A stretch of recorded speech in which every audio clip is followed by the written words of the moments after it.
Gezirəm küçələri, yenə sahilə doğru gedirəm gecələri, yenə də tək başına gəzirəm küçələri. Nəyə görə soyusun axı aramız belə günü gündən? Bir dəfə zəng elə mesaj yaz, halımı öyrən. Nəyə görə soyusun axı aramız belə günü gündən? Bir dəfə zəng elə mesaj yaz, halımı öyrən. Gecə səni sordum yağışdan, damlalardan, küləkdən. Dəli kimi qəlbim çırpınır yoxluğundan sevgilim. Sanki danışırmış kimi bir səs gəlir ürəkdən. Deyir ona de ki tez qayıtsın. Ah mən nə qədər gözləyim, ah mən nə qədər gözləyim.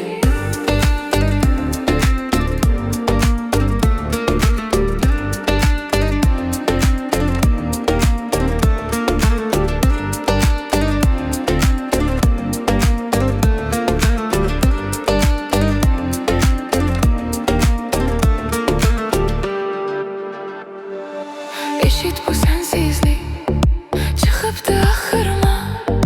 Dur mənə biraz yaxın, amma qəsdimə durma. Eşit bu sensizlik, çıxıbdı axırıma. Dur mənə biraz yaxın, amma qəsdimə durma. Nəyə görə tənha qalım mən, rəvamıdır heç? Bilə-bilə zülm eləyirsən sən, rəvamıdır heç? Nəyə görə tənha bilə-bilə zülm eləyirsən sən, rəvamıdır heç? Gecə səni sordum yağışdan, damlalardan, küləkdən. Dəli kimi qəlbim çırpınır yoxluğundan sevgilim. Sanki danışırmış kimi bir səs gəlir ürəkdən.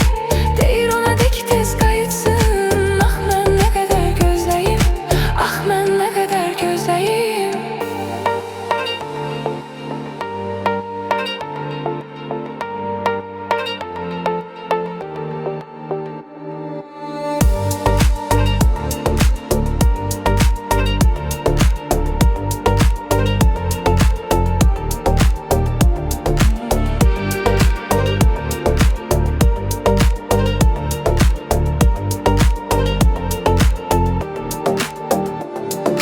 Gecə səni sordum yağışdan, damlalardan, küləkdən.